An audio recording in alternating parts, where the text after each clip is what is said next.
فالغرب جرب دين الشيوعية وجرب دين الاشتراكية وجرب العلمانية وجرب قبل ذلك المسيحية وهو حكم الكنيسة كما هو معلوم، وهذه كلها فشلت في الاقتصاد وفي التشريع وفي تحقيق أمن المجتمع. لذلك لا بديل عن هؤلاء يوازيهم في قوتهم وفي شمولية طرحهم غير الإسلام. Leur projet est donc bien politique, totalitaire et mondial. Au-delà de la violence, c'est peut-être ce qui frappe le plus dans cet incroyable documentaire dont vous venez de voir un extrait en avant-première. Il sera diffusé prochainement au cinéma. Leurs auteurs sont avec nous. Bonsoir Lémile Ould Salem, bonsoir François Margolin. Merci d'être avec nous. Avec nous aussi pour parler de cette idéologie salafiste, Khaled Bencher. Bonsoir. Islamologue, philosophe, président de la Conférence mondiale des religions pour la paix. Vous avez donc tourné en Afrique, un terrain que vous connaissez très bien, en Tunisie, en Mauritanie, au Mali. Plus de 2 ans de tournage, d'interviews, des scènes parfois violentes, autant prévenir, même si on a expurgé ce qui était particulièrement difficile dans les extraits qu'on a choisis. Premier extrait, justement, ça se passe dans la ville de Gao, c'est au nord du Mali. La ville est alors aux mains des djihadistes, c'est juste avant l'intervention française. C'est une erreur qui est commise par notre frère Mohamed Dedomega. Et on l'a traité conformément à ce que Dieu nous dit chez le Sharia. Donc on leur dit vraiment, soyez vraiment musulmans. Il ne faut pas dire que je suis musulman et à la même chose, moi je n'accepte pas l'islam. L'islam c'est un comportement, l'islam c'est un mode de vie, l'islam surtout c'est une totalité. Et depuis combien de temps les prêcheurs sont en train de prêcher au Mali comme en Afrique, comme partout dans le monde entier? Les imams des mosquées tous les vendredis. Mais rien n'a changé. Les femmes ne portent pas de voile. Il y a des lieux de débauche, il y a des boîtes de nuit, il y a des discothèques, il y a des musiques partout. Alors, depuis que le sabre a commencé, c'est-à-dire depuis que le djihad a commencé, en quelques mois, en quelques semaines, regardez vous-même, ici, Gao, même les petites filles sont voilées à plus forte raison les grandes personnes. Tu ne verras jamais un lieu de bière, tu ne verras jamais une discothèque, une boîte de nuit. Bien au contraire, voir la bière ou voir la débauche. Et depuis que les lapidations ont commencé, les actions concernant l'islam, c'est une obligation divine. On coupe la main des voleurs. La main et le pied de travers encore des coupeurs de route. Et depuis qu'on a commencé ces pratiques religieuses, alhamdoulilah, il n'y a plus de vol.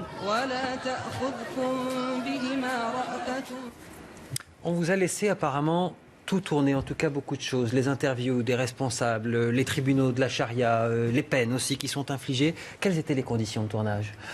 Alors, une précision, le tournage a duré 3 ans, de 2012 à 2015. Et la première scène s'est passée plutôt à Tombouctou, mais pas à Gao. Mais par contre, la seconde, Omar Hamaha, est à Gao. Était à Gao, Ah oui. Alors, quand je suis arrivé, donc on m'a demandé de faire une demande d'accréditation, c'est que en bonne et due forme, que j'ai rédigée en arabe, je l'ai remise aux responsables du bureau des médias, parce qu'ils avaient un bureau des médias à Tombouctou, en Sardine. Et dans ce document, en réponse, j'ai reçu un document en 15 points. Le premier était comme quoi j'étais autorisé donc à travailler en tant que journaliste sur place. Deuxième point, il y avait une condition que je ne pouvais pas travailler sans la présence d'un accompagnateur qu'ils appelaient Mourafiq, mais ce dernier n'avait pas le droit d'intervenir dans mon travail. Il m'était permis d'interroger tout le monde, y compris ceux qui ne partageaient pas leur point de vue, mais il m'était interdit de poser des questions en arabe, c'est-à-dire des questions manipulatrices.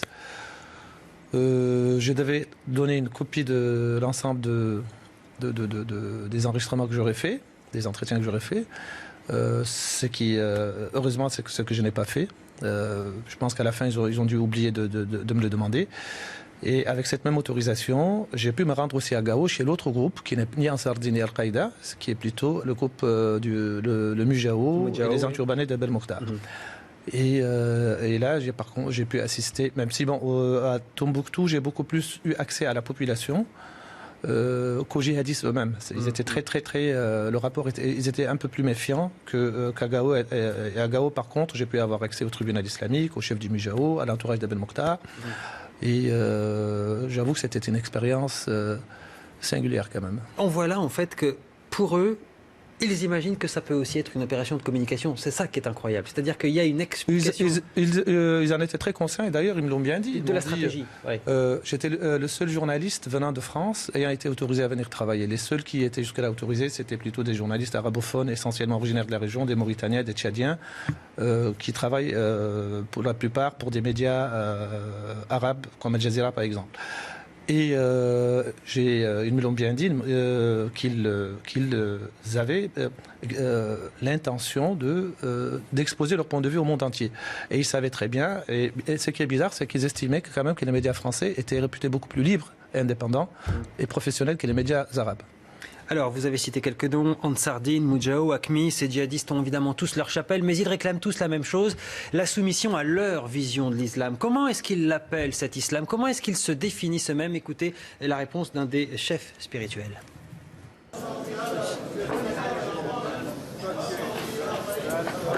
أنا إذا ما صنفت نفسي فإنني سأقول إنني مسلم على نهج السلف وأرى أن في ذلك التقسيم خطأ عن التقسيم الذي يقسم الناس إلى سلفية جهادية وسلفية علمية وسلفية سلوكية لأن منهج السلف لم يكن يعنى بجانب على حساب جانب وإنما كان يهتم بالجوانب كلها وهذا يبين لنا شمولية هذا الإسلام بل قلت قبل قليل إنه حتى الرياضة حتى ما يتعلق بأمور قد يعتبرها البعض من جوانب اللهو المذمومة على البعض كل ذلك يعتني به الإسلام حتى فيما يتعلق بالعاطفة والوجدان نجد الإسلام يتحدث لنا. On a ici, François Margolin, j'allais dire la définition d'un projet totalitaire au sens d'Hannah Arendt du terme tout y est. Lui ne fait pas la différence entre le salafisme djihadiste ou les autres salafistes. Est-ce que vous êtes d'accord avec cette analyse qu'il fait, lui, de lui-même et de son mouvement? C'est en tout cas celle que moi j'ai constatée sur place. C'est-à-dire que aujourd'hui, je vois dans beaucoup de journaux des définitions différentes entre les quiétistes, entre les djihadistes. Je crois que tout de même on tourne dans une forme d'hypocrisie et que finalement le seul but des salafistes est tout de même le djihad. C'est-à-dire que certains ne veulent pas le pratiquer tout de suite, mais profondément, c'est des gens qui sont tous tournés vers le djihad. Et c'est vrai que quand on fait ces distinguos qui sont un peu minuscules, je crois que ça me fait penser à ce que j'avais vécu au moment de l'Afghanistan. J'étais allé faire un des seuls films sur les talibans qui existent, où après le 11 septembre, on parlait de talibans modérés, qu'on essayait de rechercher de façon vaine, qu'on n'a toujours pas trouvé. Comme en ce moment l'opposition syrienne modérée, d'ailleurs, éventuellement. Voilà. Donc, je crois que c'est un fantasme d'ici et je ne crois pas que ça existe vraiment. Khaled Decher, vous êtes d'accord avec ça? Il y a dans cette idéologie quelque chose qui, de toute façon, est défini comme un totalitarisme. On a entendu cette définition de ce cher-là, justement.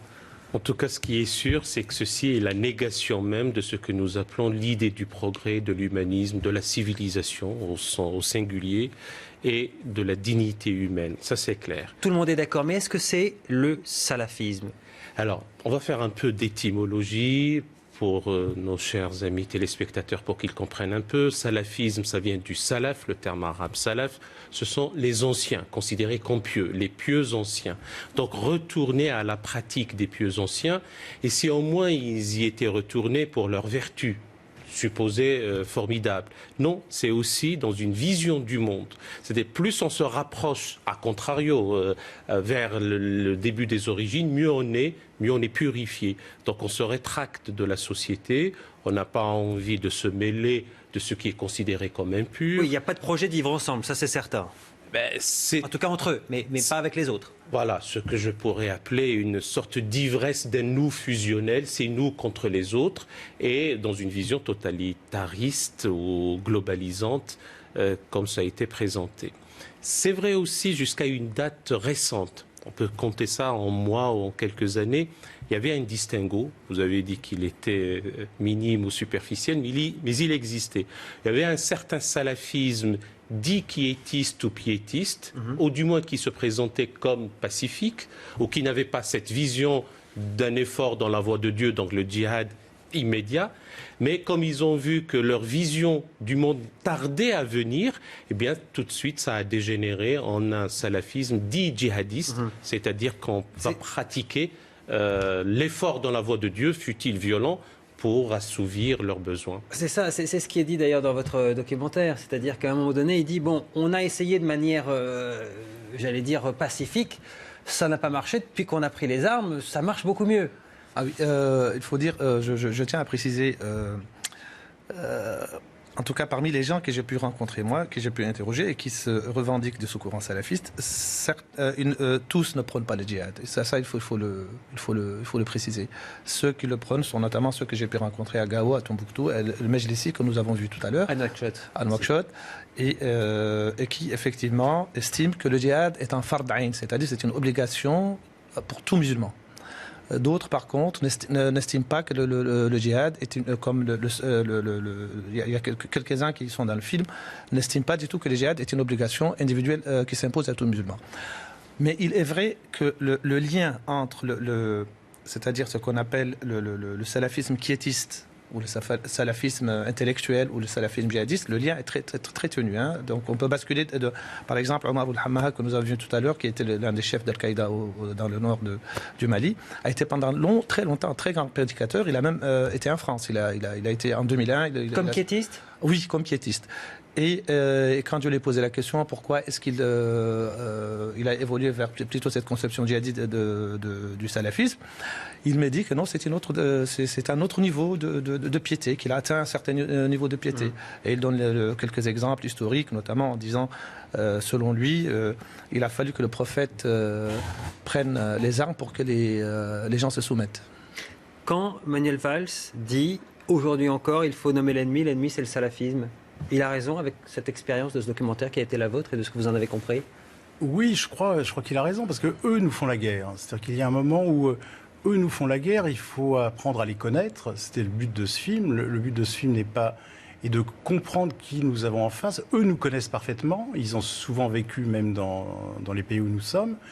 Et c'est important que nous, on apprenne à les entendre, qu'on les regarde en face, qu'on regarde aussi, y compris leurs vidéos, parce que c'est des gens, comme vous le disiez tout à l'heure, qui sont vraiment sur la communication, qui ont envie de montrer des choses d'eux, qui sont fiers de ce qu'ils font.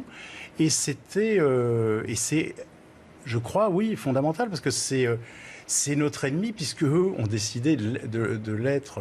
Donc on est dans une guerre, eux nous font la guerre. Il y a un moment, il faut connaître les gens qu'on a en face, et je crois que c'est le but principal de ce film. Ce que l'on comprend en sortant de votre film, et vous me dites si vous êtes d'accord avec cette conclusion, peut-être qu'on pourrait en tirer. On a le sentiment que la nouvelle idéologie du siècle, du XXIe siècle, la nouvelle idéologie totalitaire, totalisante, c'est aujourd'hui le salafisme, comme le nazisme l'a été peut-être au siècle passé. Est-ce qu'on doit en déduire, et c'est une question importante, que tous ceux qui portent l'uniforme, d'une certaine manière, même s'ils ne sont pas soldats, que tous ceux qui portent l'uniforme ont une responsabilité dans ce mouvement-là?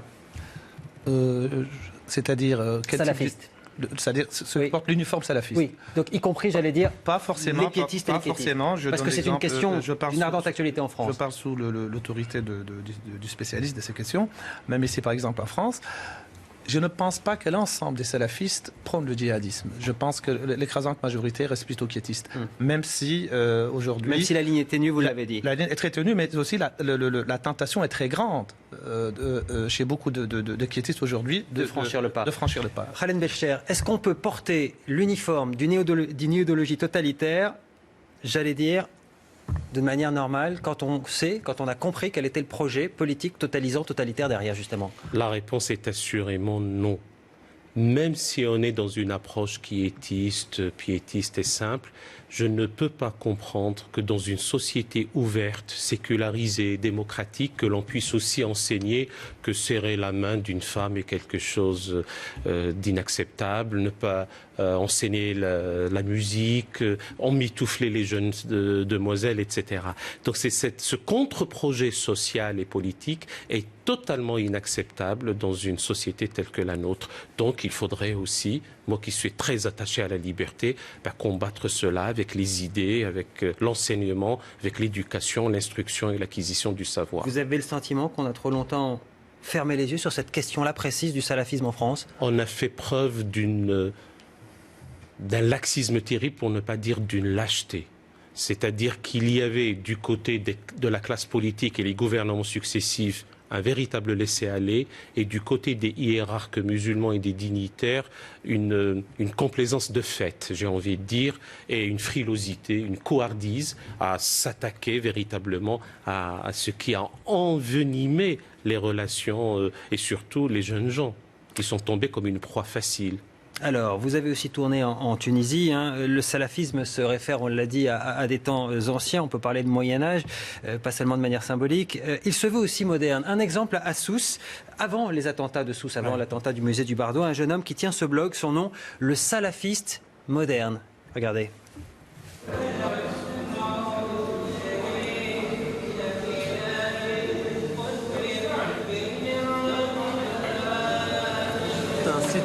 Dans lequel j'écris des articles d'actu, des articles sur ce qui se passe, des articles de mode. C'est un magazine lifestyle tout à fait ordinaire, mais qui parle un peu de l'actualité en Tunisie du point de vue de salafiste, quoi. Et j'écris des articles sur les moyens radicaux d'éviter de regarder les filles dans la rue.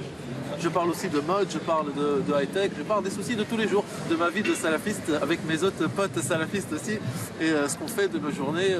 On a tous envie d'avoir le dernier iPhone, le dernier portable, on a tous nos centres d'intérêt, ils sont pareils que beaucoup de jeunes de notre âge. Par exemple, il y a beaucoup de gens qui s'arrêtent par exemple sur les trucs des vêtements, qui me disent « Mais vous n'avez rien d'autre à faire, vous les djihadistes, vous parlez d'aller faire le djihad en Syrie et vous parlez de basket, de Nike et tout. » Moi je dis « C'est pas incompatible, pourquoi ça serait incompatible? On peut aller faire du djihad en Syrie en portant des Nike. » Ceci n'empêche pas cela.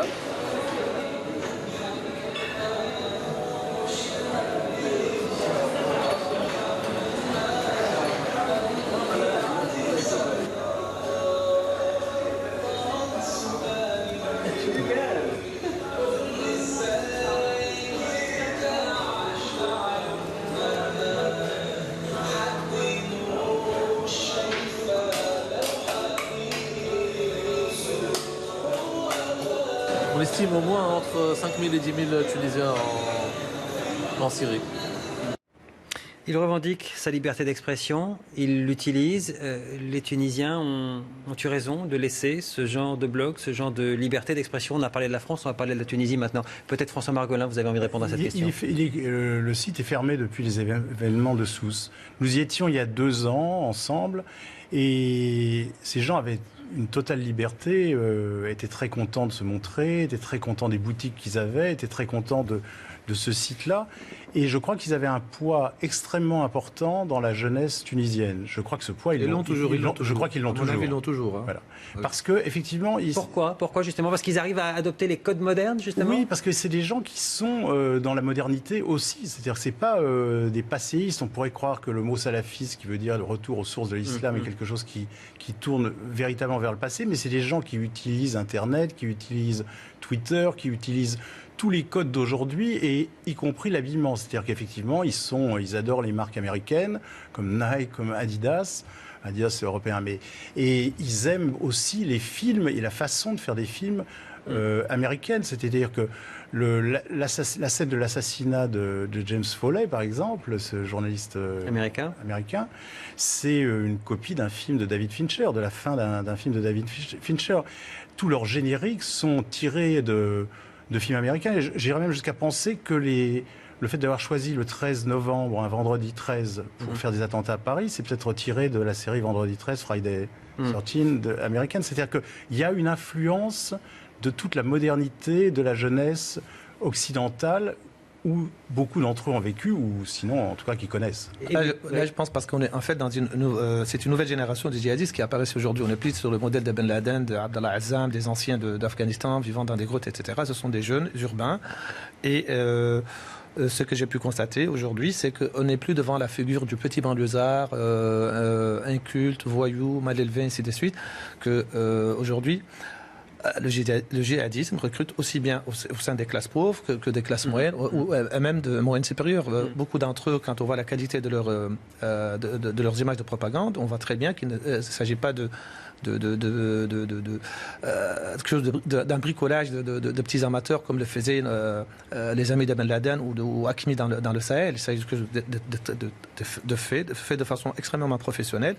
Et même quand on écoute leur discours, on sent très bien qu'ils ne sont pas qui sont plus ou moins intellectuellement très outillés. Hein. Ce sont des gens extrêmement solides quand ils expliquent quand ils parlent. Hein. Alors depuis ce tournage avec lui, il y a eu les attentats, vous le disiez, le blog a fermé. Lui, il n'a pas été inquiété, il est toujours, j'imagine, en liberté. Il est en fuite. Il est en fuite. Oui. Ouais. Ce n'est pas personnellement, je n'ai pas de nouvelles. Je ne pense, j'ai pas entendu parler de lui depuis quelque temps. Est-ce que vous disiez que ce genre de jeunes-là, salafistes en Tunisie, avaient énormément d'influence sur la jeunesse? Est-ce que, je reviens à ma question initiale et je vous la pose à tous les trois, peut-être François Margolin pour commencer, est-ce que la Tunisie a eu raison de laisser cette liberté d'expression quand on sait que c'est l'apanage de la démocratie qu'ils veulent détruire, puisque c'est dans le projet salafiste, ça a été expliqué?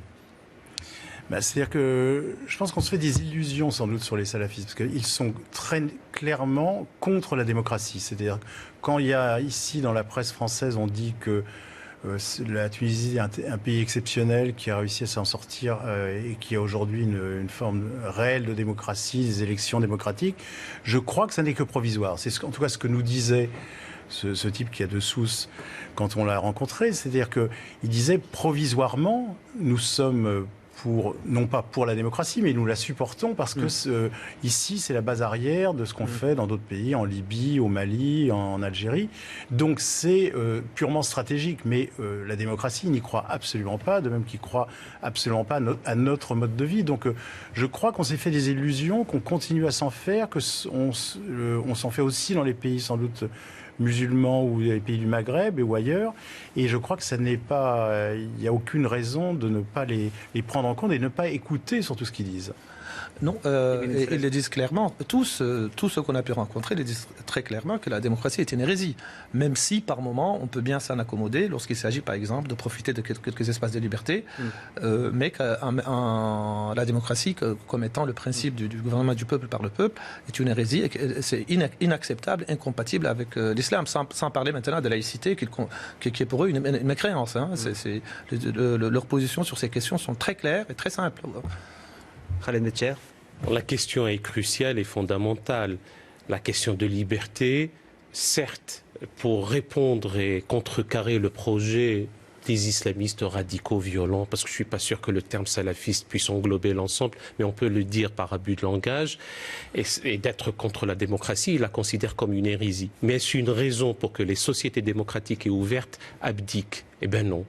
C'est de continuer à croire aux principes généraux et universels de la liberté, et notamment de la liberté de conscience. Vigilance extrême, réponse sécuritaire, bien sûr. Apprendre à vivre avec cette menace aussi sans peur et sans abdication.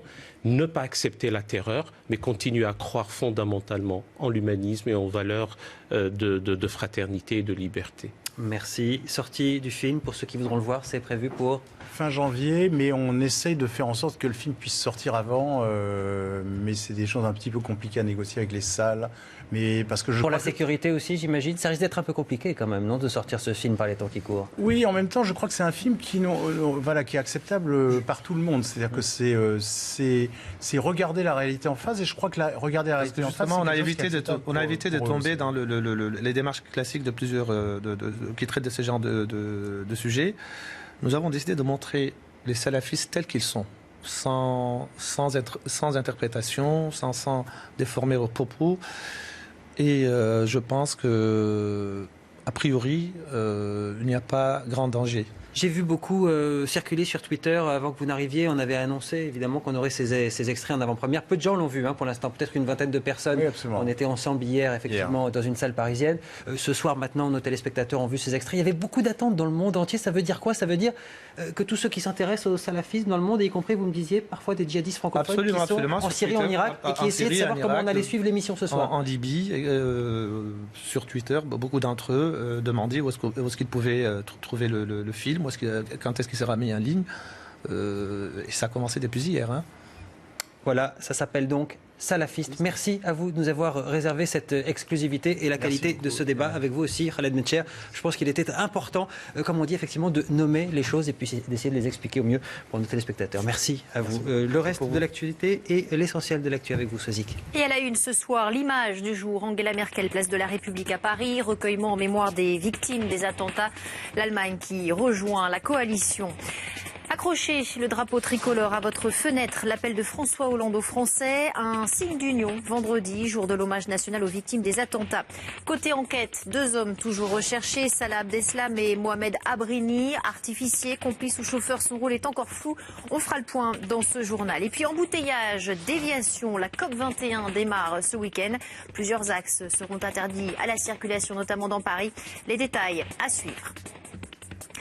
Angela Merkel et François Hollande, place de la République à Paris, donc une rose à la main. Moment de recueillement ce soir en mémoire des victimes des attentats. Et puis une conférence de presse commune à l'Elysée. Ensuite, c'est fait. L'Allemagne s'engage à nos côtés dans la lutte contre l'État islamique et Angela Merkel promet d'agir vite sur place. Camille Langlade. Angela Merkel, une rose à la main, place de la République. C'est l'hommage du couple franco-allemand aux victimes des attentats de Paris. Et c'est l'image, cette compassion que l'on retiendra de la visite de la chancelière allemande ici dans la capitale. Un message de compassion, donc plus que de soutien militaire. François Hollande a pourtant lancé un appel clair à un engagement plus ferme de la part de Berlin. Je serai très attentif, a-t-il déclaré devant la chancelière allemande sous les ors de l'Elysée. Si l'Allemagne pouvait aller plus loin, ce serait un très bon signal, a affirmé François Hollande. Traduction, Paris demande à Berlin un engagement plus fort à bombarder Daesh en Syrie et en Irak. Même si François Hollande tient en préambule compte des contraintes allemandes, le vote indispensable du Bundestag pour toute action militaire de l'armée allemande et puis une opinion publique largement réticente à la notion même de guerre. Réponse d'Angela Merkel, nous ne combattrons pas Daesh avec des paroles mais avec des moyens militaires. Pour autant, la chancelière allemande n'a apporté aucune précision sur la nature de ces moyens. L'Allemagne qui a toutefois annoncé qu'elle allait envoyer 650 militaires au Mali pour aider les troupes françaises engagées sur plusieurs fronts. Hommage du couple franco-allemand donc ce soir avant l'hommage de la nation vendredi. Une journée que François Hollande souhaite placer sous le signe du rassemblement. Pour cela, il appelle tous les Français à s'armer du drapeau tricolore et à pavoiser leur domicile. Marc Pope, Loïc Blache et Julien Desvages. Qu'ils soient bleu, blanc, rouge ou aux couleurs de la ville de Paris, ces drapeaux sont devenus des symboles de l'unité nationale. En demandant à ceux qui le souhaitent de pavoiser leur domicile aux couleurs de la France, le gouvernement veut fédérer un front citoyen. Je pense que c'est important que, quel que soit nos âges, moi j'ai 20 ans, de participer à ce mouvement citoyen pour justement montrer qu'on fait front contre le terrorisme. Le fait d'avoir été touché au cœur et que ça ait touché l'ensemble des Français, ça unit tout le monde et ça nous ravive notre sentiment patriotique. Un sentiment patriotique qui, avant les attentats du 13 novembre, était une valeur très utilisée par la droite ou l'extrême droite.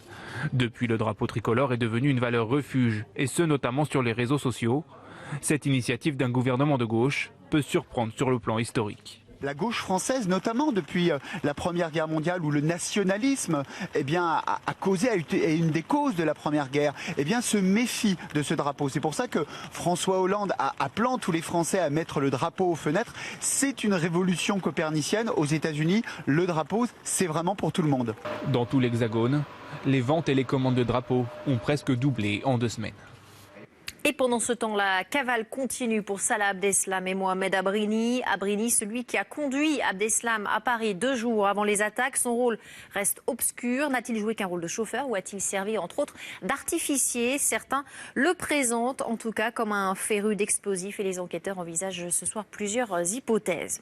C'est dans ce contexte de menaces continues que la COP21 doit débuter. Une conférence climat placée sous haute sécurité. 150 chefs d'État attendus au Bourget, aux portes de Paris. 11 000 policiers et gendarmes mobilisés, des manifestations interdites. Et pour les Franciliens, il va falloir s'adapter, notamment pour circuler. Pauline Rosenberg. Dès dimanche et jusqu'à lundi, Paris sera complètement bloqué. 2 journées qui s'annoncent être un véritable cauchemar pour les automobilistes. En rouge sur cette carte, les axes qui seront fermés à la circulation. Autoroute, périphérique et Paris intramuros. De 16h à 22h, la ville sera encerclée par les forces de l'ordre. Au total, plus de 6 000 policiers, gendarmes et forces mobiles sécuriseront la capitale. Dans le contexte de menaces très élevées que connaît notre pays, la réussite de la COP21 passe aussi par la sécurisation optimale de cette manifestation.